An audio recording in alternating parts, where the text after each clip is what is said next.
Right. ఇప్పుడు మరొక అంశం చూద్దాం. స్థానిక సంస్థల ఎన్నికలే టార్గెట్గా భారతీయ జనతా పార్టీ నయా ప్లాన్ సిద్ధం చేసింది. స్థానిక సంస్థల ఎన్నికల్లో విజయమే లక్ష్యంగా బీజేపీ అధిష్టానం పావులు కదుపుతోంది. ఇందులో భాగంగానే ఈరోజు RRRపై భువనగిరిలో ఎంపీ లక్ష్మణ్ ధర్నా చేపట్టారు. కరీంనగర్, నిజామాబాద్, మెదక్తో పాటు పలు జిల్లాల్లో లోకల్ ఇష్యూస్ను తీసుకుని ప్రజల్లోకి వెళ్లేందుకు భారతీయ జనతా పార్టీ ఎంపీలు, ఎమ్మెల్యేలు సిద్ధమయ్యారు. హైదరాబాద్ కేంద్రంగా మూసీ, హైడ్రాపై గతంలోనే బీజేపీ నేతలు పోరాటం చేశారు. ఇప్పటి నుండే స్థానిక సంస్థల ఎన్నికల్లో విజయమే లక్ష్యంగా బీజేపీ రాష్ట్ర నాయకత్వం ముందుకు వెళ్తోంది. దీనిపై ఎక్స్క్లూజివ్ ఫీల్డ్ రిపోర్ట్ నాగేంద్ర అందిస్తారు. నాగేంద్ర.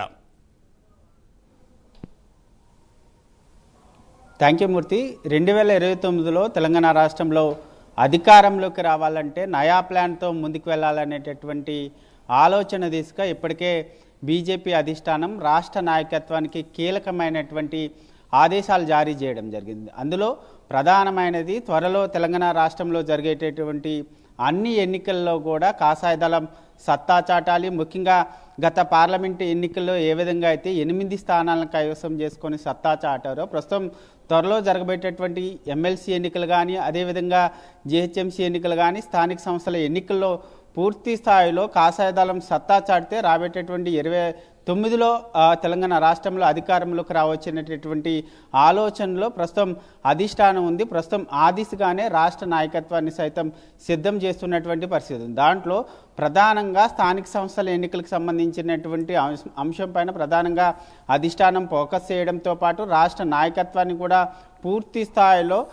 స్థానిక సంస్థల ఎన్నికల్లో గ్రౌండ్ లెవెల్లో బలోపేతం కావాలనేటటువంటి ఆలోచన చేయడంతో పాటు పక్కా ప్రణాళికలతో ముందుకు వెళ్ళాలనేటటువంటి అంశాన్ని ప్రధానంగా రాష్ట్ర నాయకత్వానికి అధిష్టాన పెద్దలు తెలియజేశారు. దీంట్లో ప్రధానంగా ముఖ్యంగా కొద్ది రోజుల్లోనే ఎమ్మెల్సీ ఎన్నికలు అంటే ఫిబ్రవరిలో ఎమ్మెల్సీ ఎన్నికలు జరుగుతాయి. తర్వాత అనంతరం మార్చి తర్వాత రాష్ట్ర వ్యాప్తంగా కూడా అన్ని గ్రామ పంచాయతీల్లో ప్రధానంగా స్థానిక సంస్థల ఎన్నికలు జరుగుతాయి. దీంట్లో ముఖ్యంగా గ్రౌండ్ లెవెల్లో బలోపేతం అయితే స్థానిక సంస్థల ఎన్నికల్లో బీజేపీ అనుకున్నటువంటి స్థానాలను కైవసం చేసుకోవచ్చు అనేటటువంటి ఆలోచన ప్రస్తుతం రాష్ట్ర నాయకత్వం ఉంది. ప్రస్తుతం దానికి సంబంధించి ఎందుకంటే సిటీలకు సంబంధించినటువంటి అంశంలో సిటీల్లో ముఖ్యంగా నగరాల్లోనే ఇప్పటివరకు బీజేపీ బలోపేతంగా ఉంది. గ్రౌండ్ లెవెల్లో గ్రామ స్థాయిలో మాత్రం ఇప్పటివరకు కూడా బీజేపీ అనుకున్నంత స్థాయిలో గ్రౌండ్ లెవెల్లో మాత్రం బలోపేతం కాలేదనేటటువంటి ఆలోచనలో కూడా ప్రస్తుతం నేతలు ఉన్నారు. ప్రస్తుతం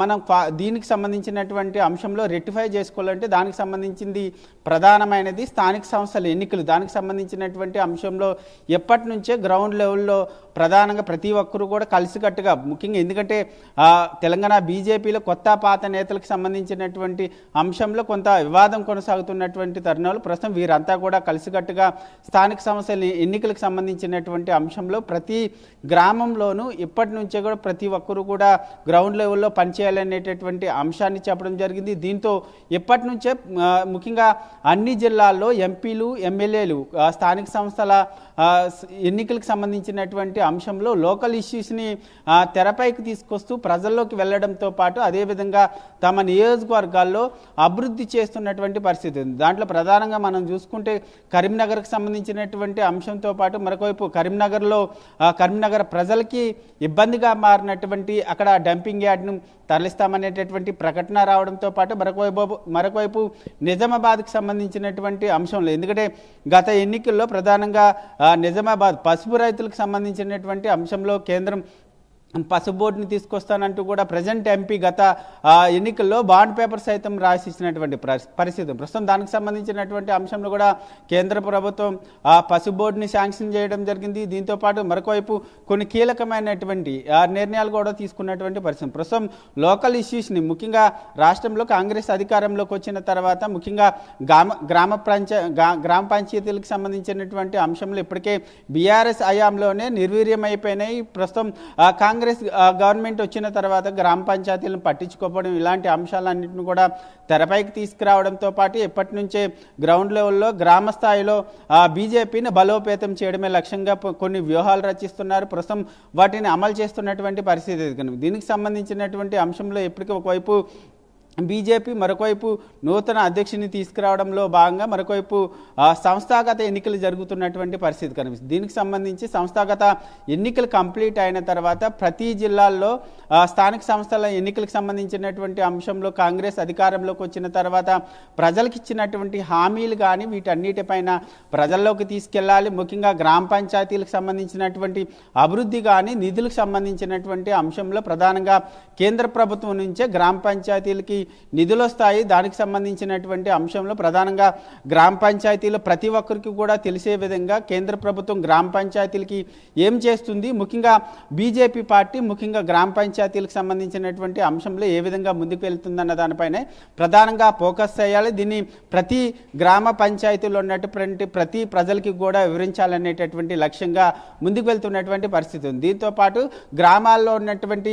కాంగ్రెస్ వ్యతిరేక విధానాలు తీసుకుంటున్నటువంటి వాటితో పాటు గ్రామాల్లో ఉన్నటువంటి సమస్యలన్నింటిని కూడా తెరపైకి తీసుకురావాలి, వాటిపైన పోరాటం చేయాలనేటటువంటి లక్ష్యంగా ఇప్పటికే కాంగ్రెస్కి సంబంధించిన బీజేపీకి సంబంధించినటువంటి ఎంపీలు కానీ ఎమ్మెల్యేలు కానీ పెద్ద ఎత్తున ఇప్పటికే పోరాటం చేస్తున్నారు. దాంట్లో ప్రధానంగా కరీంనగర్ కానీ నిజామాబాద్ కానీ మెదక్తో పాటు మరొకవైపు తాజాగా భువనగిరికి సంబంధించినటువంటి అంశంలో ప్రధానంగా త్రిబుల్-ఆర్కి సంబంధించినటువంటి అలైన్మెంట్ని మార్చాలి. ఎందుకంటే త్రిబుల్-ఆర్ వల్ల దాదాపు 25 నుంచి 45 కిలోమీటర్లకు సంబంధించినటువంటి అంశంలో భూ నిర్వాసితులు రైతులకు సంబంధించినటువంటి తీవ్ర ఇబ్బందులు ఎదుర్కొంటున్నారు. ముఖ్యంగా గతంలో రింగ్ రోడ్డుకి సంబంధించినటువంటి అంశంలోనే రైతులు చాలామంది తమ భూములను కోల్పోవాల్సి వచ్చింది. మరొక్కసారి అదే రైతులు త్రిబుల్-ఆర్కి సంబంధించినటువంటి దానికి సంబంధించినటువంటి అంశంలో కూడా భూములు కోల్పోతున్నారు. కాబట్టి భూ నిర్వాసితులకు సంబంధించినటువంటి అంశంలో అలైన్మెంట్ మార్చాలంటూ కూడా రాజ్యసభ సభ్యులు లక్ష్మణ్ ఇప్పటికే భువనగిరి కేంద్రంగా ధర్నా చేయడంతో పాటు సంబంధిత కలెక్టర్ను కూడా